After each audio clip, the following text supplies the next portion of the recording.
digno, mas vim te adorar. Ó doce sempre Virgem Maria, rogai por nós, Santa Mãe de Deus, para que sejamos dignos das promessas de Cristo. Amém. Vamos pegar a palavra de Deus no Evangelho de São Marcos, capítulo 6, versículo de 14 a 29. São Marcos, capítulo 6, 14 a 29.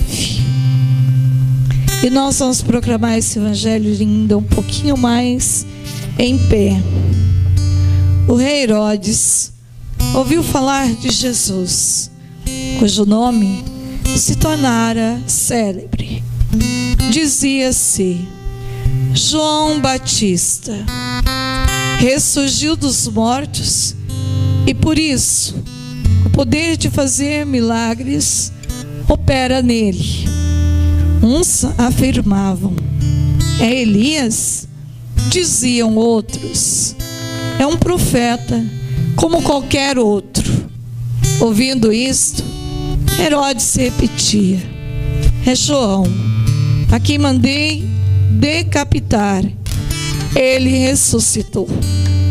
Pois o próprio Herodes mandara prender João e acorrentá-lo no cárcere por causa de Heroíades, mulher de seu irmão Filipe, com o qual ele se tinha casado.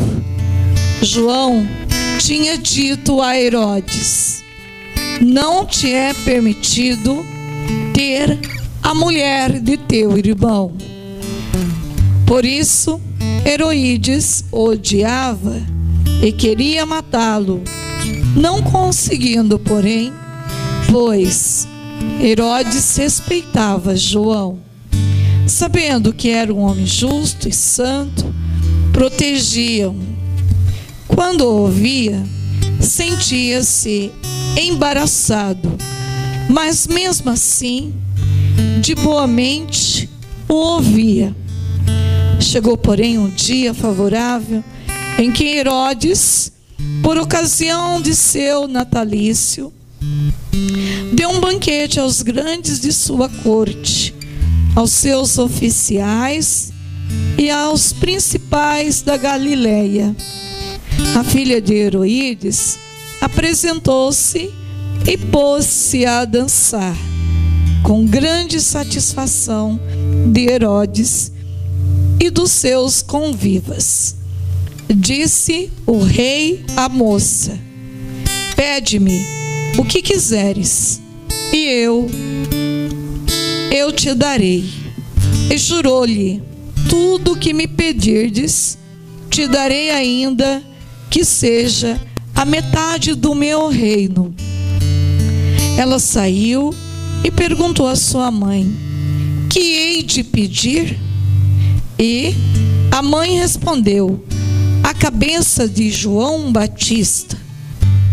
Tornando logo a entrar apressadamente, a presença do rei exprimiu-lhe seu desejo: quero que sem demora me des a cabeça de João Batista. O rei entristeceu-se, todavia, por causa da sua promessa e dos convivas, não quis recusar. Sem tardar, enviou um carrasco com a ordem de trazer a cabeça de João.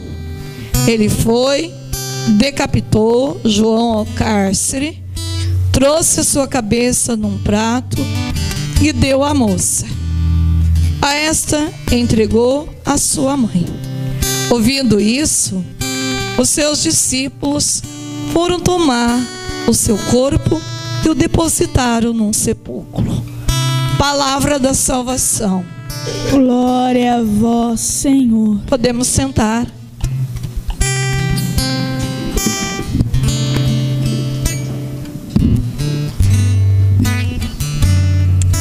Eu quero que vocês peguem comigo de novo versículo 20. Vamos ler o 20 juntos, para gravar no nosso coração. Pois Herodes respeitava João, sabendo que era um homem justo e santo, protegia-o quando o ouvia. Sentia-se embaraçado, mas mesmo assim de boa mente o ouvia. Então João, sabendo que era um homem o quê? Justo e santo. Esse evangelho daria para a gente fazer o retiro do final de semana inteiro, só em cima dele. Profundidade desse evangelho. Aliás, a palavra de João, do Evangelho de São João, é a teologia mais bela que um ser humano verdadeiramente possa estudar e adentrar profundamente no mistério do Rei Jesus. Porque ele coloca coisas, detalhes que a gente não vê nos outros evangelhos, porque foi um evangelho escrito muito depois. Então João vem relatar esta cena belíssima e ao mesmo tempo uma cena dolorosa, difícil, de como pode alguém conseguir destruir um profeta desta forma. Um homem que fazia tanto bem para a humanidade, que evangelizava, que pregava, um homem que viveu no deserto, que naquele deserto, quem já foi para a Terra Santa aqui? Levante a mão. Só uma? Então os outros estão todos convidados aí comigo agora em maio, tá? Dia 14 de maio nós vamos para a Terra Santa, fazer um retiro espiritual na Terra Santa, né? E eu vejo que quem ainda não foi para a Terra Santa deve colocar como uma meta de prioridade na sua agenda. Por que eu digo isso? Porque é bíblico. Uma pessoa que pisa naquela terra, Terra Santa, já diz isso, porque foi a terra que Jesus pisou, nunca mais ela é a mesma pessoa. E eu poderia contar muitos testemunhos de quem não tinha um centavo e pediu para a Virgem Maria, conseguiu todo o dinheiro na oração das Ave Maria. E eu tenho certeza que se vocês realmente colocar como uma meta, vocês também vão ter uma responsabilidade em cima dessa meta de oração. E eu não tenho dúvida que quem reza presencia milagres todos os dias. Por que a gente não vê mais milagre? Porque rezamos pouco e mal, diz a palavra de Deus. Porque um homem que se coloca verdadeiramente em oração, que faz um caminho de pedir com convicção de oração, de responsabilidade, não tem algo. Ele pode até não ganhar de repente aquilo do jeito que ele pediu, porque Deus sempre dá o melhor. Às vezes você pede uma coisa que para Deus não é interessante Ele te dar, porque Ele sabe que aquilo não vai te trazer salvação, não vai te trazer o bem, e Ele vai te dar algo que vai ganhar a tua alma. Isso que é o mais importante do caminho de oração, é entender que quando eu oro, eu sempre estou ganhando aquilo que é melhor, para eu não um dia vir a perder minha alma. Mas voltamos de novo, né? A gente vai depois, com certeza, aqueles que querem ir para a Terra Santa, não precisa ser só comigo. Eu sempre divulgo. Claro que se vocês forem comigo é melhor, porque a gente vai rezar um pouco mais. As minhas peregrinações não tem muita moleza não, é peregrinação de verdade, é muita oração, muita cura, muita missa, muita graça de Deus mesmo. Mas vocês podem ir com quem vocês quiserem, né? Com quem vocês sentirem o chamado, vão. Mas a única coisa que eu peço para vocês, vão para a Terra Santa. Porque não pensa no valor. Quem pensa em valor de dinheiro diminui a grandiosidade de Deus. Não pense em valor de dinheiro. Pensa naquele que pode te dar a graça e pronto, final. De que forma vai vir também não interessa. Deus tem os meios dele de te dar aquilo que é sonho dele. Mas eu digo para vocês, ainda estamos em tempo de graça de ir para a Terra Santa. Eu tenho certeza que vai chegar um tempo que não vamos poder mais ir para a Terra Santa. E por isso nunca se foi tanta gente para a Terra Santa igual agora. E eu digo para você, se você tem oportunidade, vai já. Não fique esperando para o ano que vem, que a gente nem sabe o que vai acontecer o ano que vem. Vai logo, vai em 2014. E a palavra de Deus nos ensina isso. Ser audacioso na fé como João Batista. Um homem que fez a diferença no mundo porque viveu de acordo com a vontade de Deus. Muita gente, talvez, eu dizia para vocês então na Terra Santa quem foi, pode imaginar, trazer na memória, fazer memória da história de João Batista, quando a gente chega no Rio Jordão, que foi o lugar que João Batista, ele viveu. E João Batista viveu como? Neste mundo, um jovem, totalmente despojado até mesmo do prazer maior do ser humano, do comer. Porque o maior prazer do ser humano não é o sexo, não é o dinheiro, não é viagens, é o prazer de comer. Põe uma pessoa diante de um monte de comida e deixa ela sem comer para você ver. Tem uns que entram em crise existencial, porque não aguenta ficar sem comer. E ele abriu mão desse prazer de comer. Não sei se vocês já leram o Evangelho, mas do que ele se alimentava? João Batista: gafanhoto e mel selvagem. Quando a gente vai lá no Rio Jordão, toda vez que eu vou lá, eu compro mel. O mel que era usado por João Batista. E que mel maravilhoso, porque é muito natural. Aliás, o mel é um mistério de Deus, né? É uma das coisas que eu faço experiência quando eu olho para a abelha e eu vejo o que Deus produz através de uma abelha. Gente, quando você vê aquele mel maravilhoso, é inacreditável. Que tudo aquilo as abelhinhas ficaram trabalhando dia e noite para nos dar aquilo que é importante para a nossa vida. Mas João Batista, ele veio para preparar os caminhos do Senhor. Ele veio para fazer o batismo de conversão. E até Jesus, ele passa pela experiência de se encontrar com este rapaz, este jovem cheio do Espírito Santo, que veio para viver diferente do mundo, para fazer a diferença. Porque uma coisa é viver como todo mundo vive, outra coisa é ser diferente dentro da tua casa. Já começa a perseguição, né? O dia que você decide não comer nada, fazer um dia de jejum, todo mundo já começa a te perseguir. E assim vai. Por quê? Porque o normal é fazer tudo o que o mundo quer que a gente faça. Mas quando a gente toma decisão, como esse rapaz, de fazer um caminho diferente, como Daniel era um jovem. Os amigos de Daniel eram muito jovens. E já fazia 21 dias de jejum.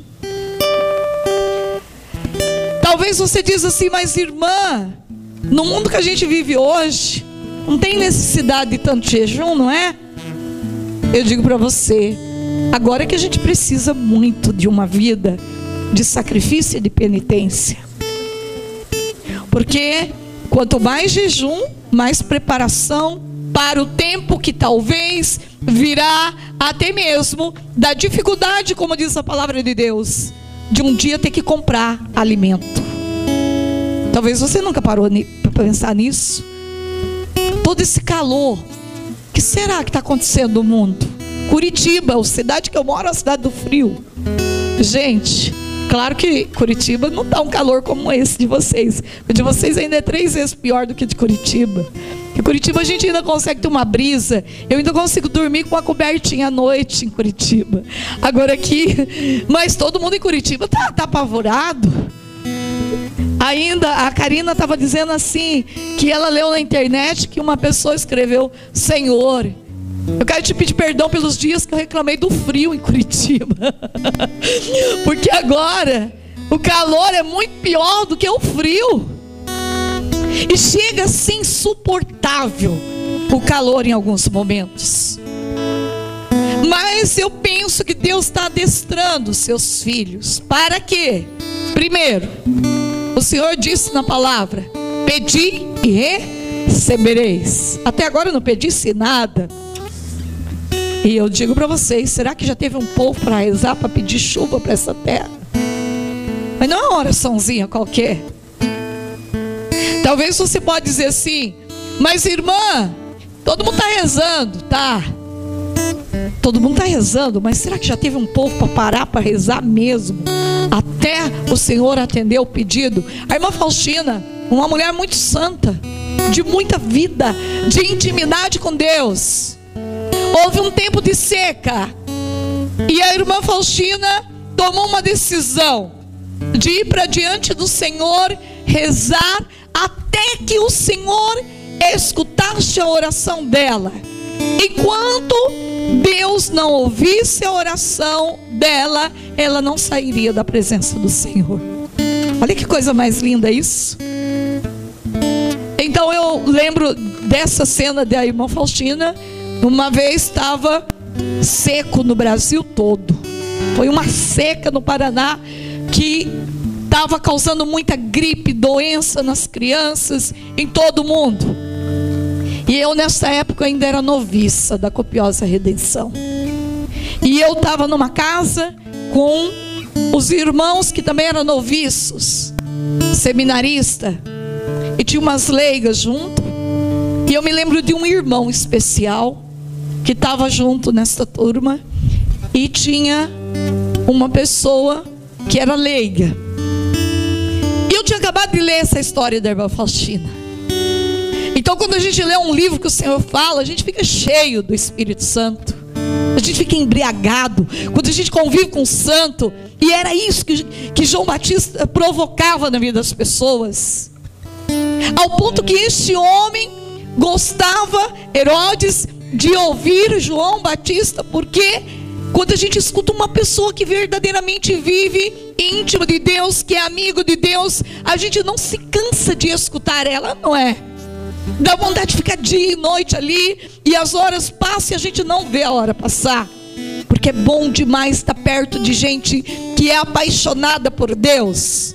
É bom demais estar perto de pessoas que rezam mais do que a gente, que a gente fica até com vergonha, né? A gente acha que reza um rosário, e a gente encontra aquela pessoa, como eu encontrei uma amiga minha esses dias, e disse assim: irmã Zélia, agora Deus me pediu uma coisa mais difícil, mas eu estou obedecendo. Me pediu para rezar 1000 Ave Maria todos os dias diante do Santíssimo Sacramento. Vocês sabem quantas horas vai 1000 Ave Maria, né? Pois é. E a gente fica até com vergonha, né? Uma leiga, uma mulher casada, chegou para me dizer isso.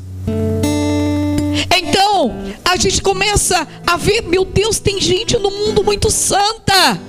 E é prazeroso demais estar junto com os santos. Pessoas que rezam de verdade, que acordam de madrugada para rezar. Pessoas que verdadeiramente abrem mão de muita coisa da vida dela para estar com o joelho no chão por alguém, para estar clamando pela família. E isso é uma coisa que me encanta. Então, vendo o testemunho da irmã Faustina, uma mulher tão íntima da misericórdia, tão íntima de Deus, e eu disse para aqueles que estavam: está na hora da gente fazer alguma ação mais forte. Olha como que está a seca de muitos cantos do Brasil, mas de maneira especial por esse Paraná nosso. Que tal a gente fazer uma experiência da irmã Faustina? A primeira coisa é um susto, né? Porque você vai ficar na presença do Senhor até que Ele atenda o teu pedido. A irmã Faustina era tão santa e ficou 5 horas diante de Deus, e Deus ouviu. E mudou a temperatura, mudou o clima e mandou a chuva. E a gente vê essas histórias dos santos, que eles abriam as portas do céu com a santidade deles, com a fé deles, de tal forma que Deus não aguentava, não tinha como Deus não dizer: eu não posso deixar de atender esses meus filhos, porque a fé deles, as lágrimas deles me comove. Eu olhei para os 2 que estavam do meu lado e falei: vamos lá para diante do Santíssimo e vamos pedir chuva para o Senhor, até que Ele nos escute. Estava toda a louça em cima da mesa e eu disse assim: vamos deixar essa louça sem lavar, é agora que nós vamos para diante do Santíssimo. Eles assim ficaram um pouco apavorados, né? Porque e se o Senhor não mandasse chuva naquela tarde, a gente ia ficar aquela noite, no dia seguinte. Deus sabe até onde a gente consegue ir. E Deus sabe da intenção do nosso coração. Entretanto, quando nós fomos para diante do Santíssimo, começamos, nunca esqueço, 12:30 e começamos a rezar só o terço da misericórdia. Terminava um terço, começava outro terço, pedindo o que para o Senhor? Misericórdia. O terço de poder é esse terço da misericórdia. Pela sua dolorosa paixão, tende misericórdia de nós e do mundo inteiro. Pela sua dolorosa paixão, e falando para Jesus: Senhor, tu sabes desta seca, o prejuízo para os agricultores, o prejuízo para tantas pessoas que precisam da água, que precisa de saúde. E fomos clamando naquele terço da misericórdia. Mas gente, a gente já tinha visto na televisão que ainda ia demorar muitos dias para chover. Mas essa era a metodologia dos homens. Mas nós tínhamos uma de Deus, que é infalível. E rezando aquele terço, rezando sem se cansar diante do Santíssimo Sacramento, pedindo só por esta causa. Que tal outra coisa maravilhosa quando a gente vai rezar? A gente faz às vezes uma salada de fruta, né? Não sabe para que pede. Mas ter uma direção, ter uma meta definida, vencer aquela meta, clamar por aquela meta, implorar diante de Deus por aquele pedido do teu coração. O nosso pedido era que o Senhor mandasse chuva. E quando foi às 2:30, um tempo que não tinha um sinal de chuva, de repente começa a mudar o tempo. Olha o que a oração faz, gente. Eu quero que vocês entendam, e é essas experiências que nós temos que ter na vida. Não é pequena, é grande. Porque no dia escuro da tua vida, essas experiências vão brilhar como luz do sol ao meio-dia. Vai te fazer você de novo lembrar do Deus que te atendeu naquele dia. E esse mesmo Deus caminha com você na escuridão e ilumina a tua vida pela força dessas experiências que você teve de Deus. Quando começou a ventar e mudar o clima, aquele menino que estava do meu lado, ele começou, o coração dele assim, não é que Deus realmente escuta a gente? E aquilo foi, ele rezava com mais força ainda pela sua dolorosa paixão. E era tão forte, porque cada vez que a gente rezava, era como se aquele vento aumentava. Aquele clima mudou pela força da oração, ao ponto que 3h estava trovejando, gente. E qual não é a experiência de Deus de ver aqueles trovão? E quando foi passando, nós continuamos rezando. 4h, Deus manda uma chuva tão abundante, tão abundante. Pode aplaudir o Senhor. Eu quero dizer para vocês que esta chuva durou, sabe quanto tempo? 1 mês. no Brasil inteiro, que nós tivemos que rezar para Deus mandar parar a chuva, porque Deus é exagerado. Eu digo para vocês que essa experiência marcou a minha vida e daqueles que estavam comigo. Hoje eu sei, quando eu rezo, que Deus não deixa de escutar aquele que verdadeiramente tem um coração reto, como o de João Batista. Para muitos, João Batista ali, olha o que deu com o profeta.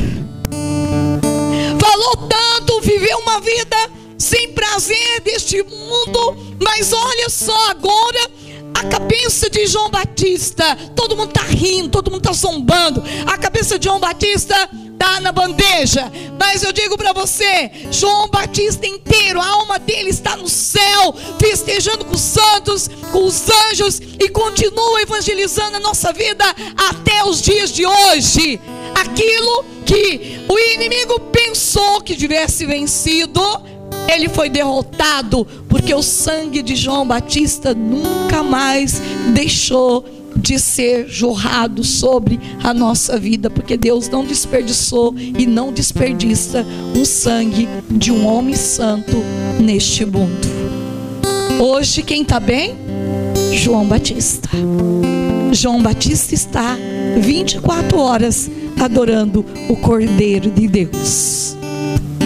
Todo o prazer que João Batista não teve neste mundo, ele tem na eternidade, no dia de hoje.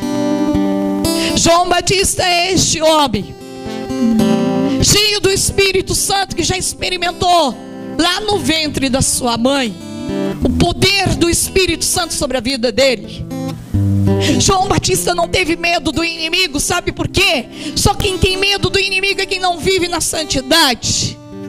Mas quem vive uma vida de confissão, de santidade, não tem medo do demônio, porque o demônio não consegue atingir uma alma santa. Veja, até mesmo este homem dizia, ele é um homem reto, ele é um homem santo, porque o próprio demônio reconhece Jesus, que é o santo, que é Deus, que é o Senhor da nossa vida. Ele sabe que diante de Deus ele é um perdedor. Nesta noite, Deus quer que trazemos para a nossa vida o maior compromisso diante de Deus. E nesse retiro, nesse final de semana, eu digo para vocês, nós vamos estender nossa mão para esse tempo. Nós vamos rezar com fé, com convicção. Para quê? Para que muitos possam crer, porque tem muitos que precisam ver sinal para crer. Tem muitos que ainda não acreditam que Deus pode agora, neste momento, fazer um milagre na nossa vida e mudar o rumo da nossa história, porque Ele é Deus, Ele é o Senhor da nossa vida. Deus quer que a gente viva a experiência mais profunda do seu amor. Você que veio aqui hoje trazendo a tua vida difícil, trazendo talvez uma coisa que diante de Deus é tão pequeno para Ele resolver, eu digo para você, basta você crer, rezar. Muitos não vão entender as tuas atitudes de oração, mas não é para ser entendida mesmo a vida com Deus de oração. A vida com Deus é uma vida que só você é capaz de experienciar. Ninguém consegue experienciar por você, só você e Deus.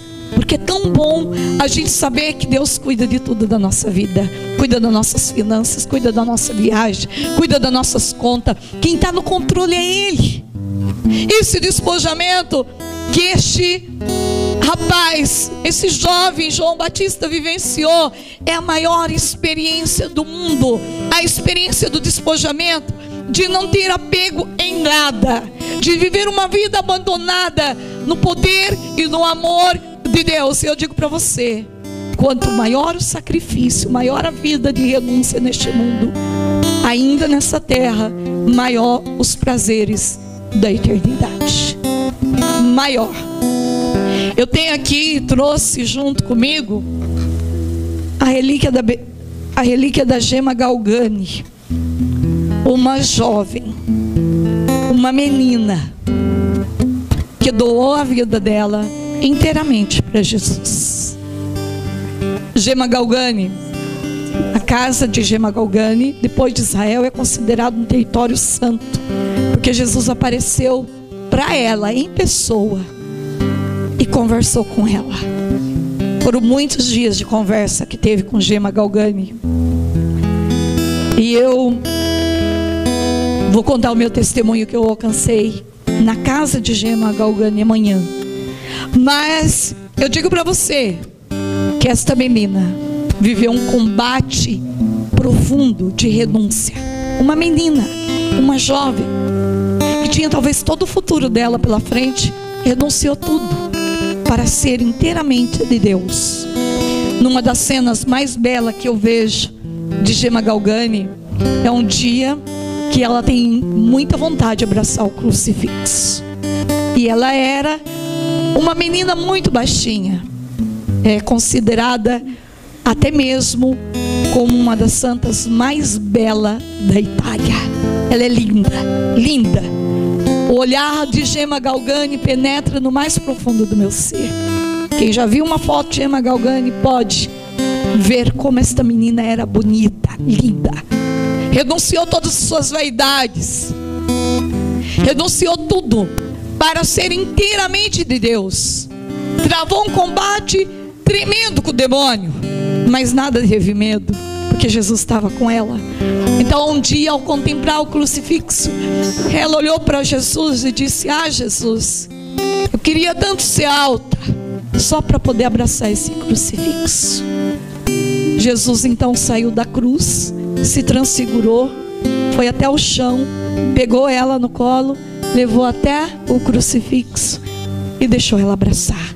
Aquele crucifixo está lá até hoje. Experiência mística do céu, de Deus. Como não ser dele diante de uma experiência tão profunda?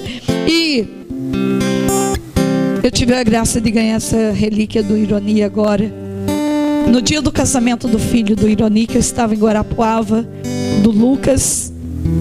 Deus me deu a graça de ganhar esta relíquia da Gema Galgani, porque no céu já está escrito uma forte história de amor entre eu e ela. Eu não tenho dúvida que Gema Galgani entra na minha vida para me ensinar um caminho mais forte de renúncia dos prazeres das coisas do mundo, porque o meu maior sonho é conversão. Meu maior desejo neste mundo é me converter, e todos os dias eu peço isso para o Senhor.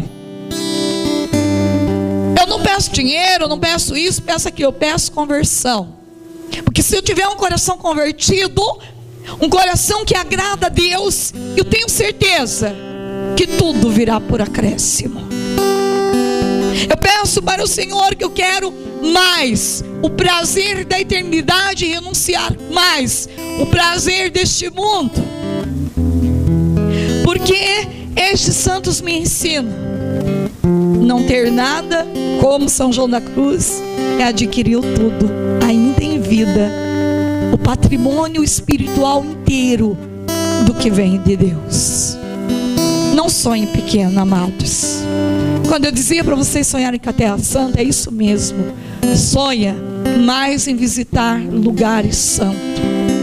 Sonhe mais com esses lugares, porque é impossível pisar numa Terra Santa e sair a mesma pessoa de lá. É impossível. Lembro de uma amiga minha que a filha dela de 10 anos fez as metas de oração para ela ir para a Terra Santa. Quando ela voltou, Deus abriu todas as portas para um novo trabalho para eles. E hoje, para a glória de Deus, a vida deles é outra financeiramente. Mas porque uma menina de 10 anos acreditou e pediu para Deus um presente para aquela mãe. Orai, vigiai, clamai. Deus quer te dar. Você precisa ser mais audacioso no teu pedido e na tua vida de oração. Quem reza todos os dias verdadeiramente faz uma experiência profunda de Deus. E pare com esta história que muitos têm por aí, que não precisa rezar tanto. A gente escuta tanta gente que não quer ter compromisso com a oração. precisa de tanta reza. Para quê? Eu chego a uma conclusão pela prática. Quem reza mais, já dizia Santo Agostinho, quem reza se salva. Quem reza mais, que na verdade a gente nunca reza demais, porque quanto mais a gente reza, mais a gente chega à conclusão que a gente não reza, é mais feliz. Pode faltar tudo, mas ele tem uma graça sobrenatural sobre ele, que ninguém é capaz de explicar. Vamos renunciar a esta vida de preguiça. Quem reza um terço está na hora de rezar 2. Quem reza 3 está na hora de rezar 4. Quem vai numa missa uma vez por semana está na hora de ir mais de uma. Quem vai em 3 está na hora de ir em 4. Dizia já o bispo de Apucarana: a oração, quando ela é verdadeira, ela te move a orar mais, ela te move a estar mais perto de Deus. Se a tua oração está diminuindo, é porque a tua oração não está te convertendo, porque a verdadeira oração nos converte para estar mais aos pés do Senhor, para orar com mais força ainda. Não permita que o demônio roube esta graça, dizendo para você: para que tanta reza, mulher? Ficar até altas horas da noite rezando, para quê? Porque você está construindo a tua casa na eternidade, para você, para os teus filhos, para os teus amigos, para os teus parentes. E pode ter certeza que cada oração é colhida pelos anjos do Senhor, e no tempo certo ela dará o seu fruto, na hora certa. Pode ter certeza que ela é plantada em terra fértil, e Deus fará você ver, talvez colher um fruto que você rezou há 10 anos atrás, colher agora o fruto da bênção de Deus.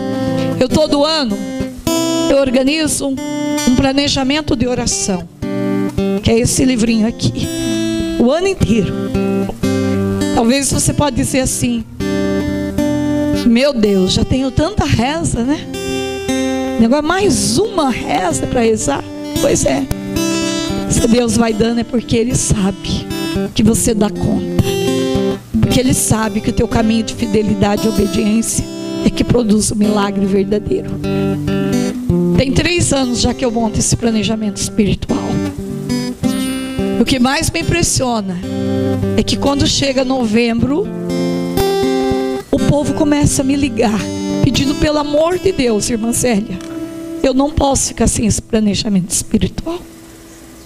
Aonde está? E esse ano saiu agora em janeiro, mas eu mandei via internet, fiquei 2 dias em vigília, a noite inteirinha acordada para fazer, porque tem que fazer tudo na oração, de escuta, de direção de Deus.